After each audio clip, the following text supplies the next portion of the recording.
ရလက်ဆိုးနေရင်တော့လီဗာပူးကိုအနိုင်ကန်ခဲ့တဲ့ Manchester United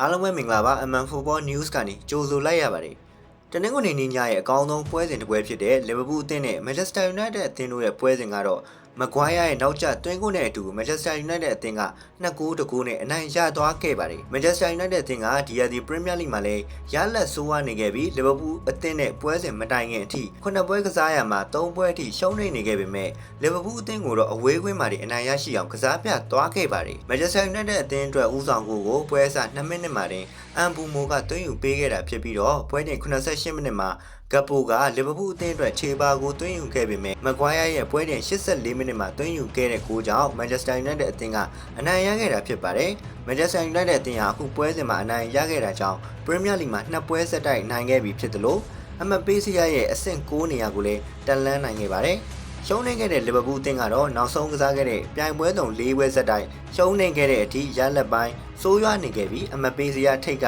အာဆင်နယ်အသင်းနဲ့လည်းရမှတ်4မှတ်ထိကွာဟသွားခဲ့ပြီလည်းဖြစ်ပါတယ်။